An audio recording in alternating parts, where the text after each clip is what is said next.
Hey everybody, Charlie Stevens here. Got a real quick lesson for you today. This is just a fun little exercise for the new E chord we've learned.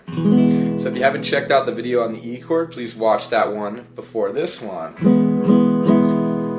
So the E chord is a really great chord for the guitar. We have an E string as a low string and an open E string as a high E string. So it just really works for the guitar. The key of E is not everybody's favorite key, not every instrument's favorite key, but guitar players, it really works out great for us. So here's a cool trick you can do with E. So you make the E major shape that we learned in our last video. So a quick review, we had open E, second finger was on the second fret of the A string, third finger was on the second fret of the D string, first finger was on the first fret of the G string. We made open B, open E. Okay, so that shape there, this shape here, we're going to move that. We play it like this, and then we can actually move the whole thing up one fret.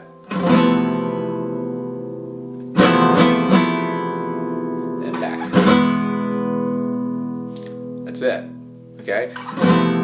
This chord would technically be something like an F major 11 chord, F major sharp 11, that is. But we don't really need to worry about the title. Don't worry about the title of the chord. It's just basically an E chord slid up here. It still actually has E in it a lot, right?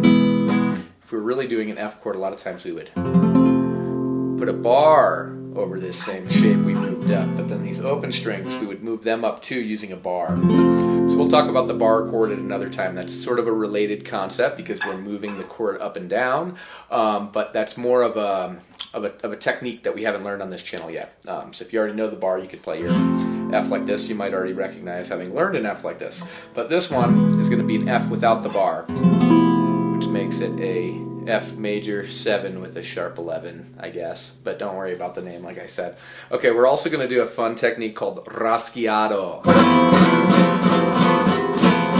This is a technique we hear in flamenco guitar a lot. And it's one of the only times in proper guitar playing where you're actually allowed to use the pinky. Oftentimes we would leave that one out just because it's not really fast enough to do things like that. Ooh, I can technically do it, but that's much harder than using these three for something like that. Now for something like this, it's okay to use. We're using all of the fingers. I'm kind of like rolling out each finger across the string. Bum, bum, bum, bum, bum. I'm almost flicking with each finger on the way by.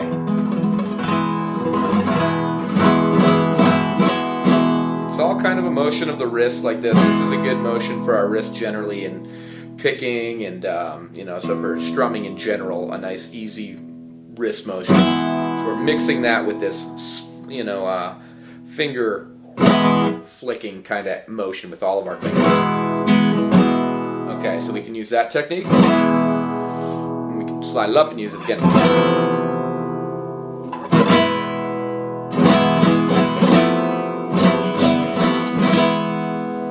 Why don't we do it like this? We'll do, we can actually slide up this one 2 more frets. So we have regular E, the version that's slid up 1 fret, and then from there we slide up 2 more frets. 1, 2. So now these 2 fingers at the 5th fret, this one's at the 4th fret. Back down to where these are at the 3rd and that's at the 2nd, and then finally all the way down to regular E where these 2 are at the 2nd and this one's at the 1st fret. Okay, so why don't we do it like this? 1, 2, 3, 1, 2, 3. We'll pretend we're in 3/4 time here, and we'll do 1, 2, 3, 1, 2, 3 on E. 2 measures of whole notes, or dotted half notes, I guess, technically. Sometimes we just write whole notes because it takes the whole measure of 3/4. But more specifically, it would be 3 beats, which would be represented by a dotted half note. So maybe we can represent it like that. 1, 2, 3, 1, 2, 3. Then we'll go up here. 1, 2, 3. Let's do something different on the second measure of this chord. Let's do this. 1, 2, 3. Did you catch that? 1, and then on beat 2 we move the whole thing up 2 frets, okay? And And then on beat 3 we come back down to where we were. Okay, and then we go to the E chord again. So 4 measures long, 3, 4. 1, 2, 3, E again. 1, 2, 3, slide it up. 1, 2, 3. 1, 2, 3. 1, 2, 3.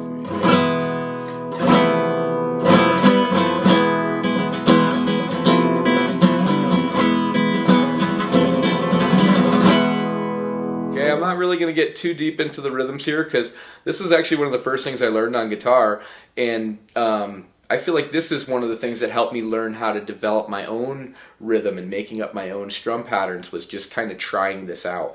Because there's kind of I hesitate to say there's no right or wrong way, because you could probably try some stuff that doesn't sound good and be going, hey man, I don't know about that. But really, you know, there's a lot of different possibilities here. So as long as it sounds good to you, you got it, okay? You can try my way. My way is very basic.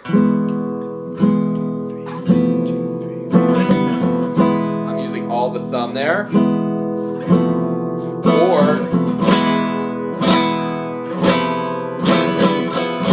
I can try the Rasgueado on each one. For an added challenge, maybe we can put something on beat 3 of the long ones.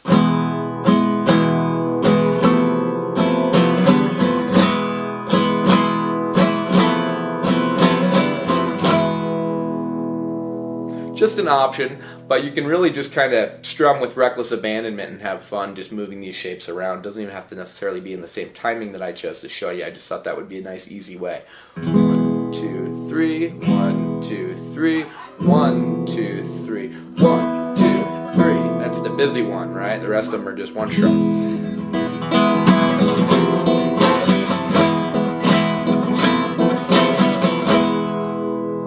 For a bonus extra to this lesson, I'm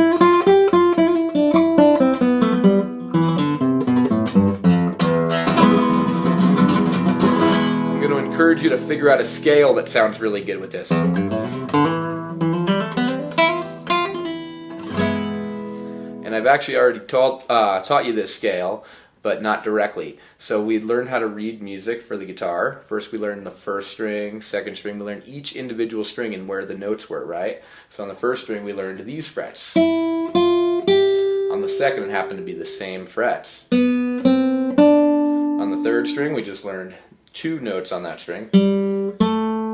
Right? On the fourth string we learned this pattern. The fifth string happened to be the exact same pattern. Learn the sixth string, we learn these 3 notes, which happens to be the same pattern from over here. Okay, so if you put all of those together and you play all of those notes,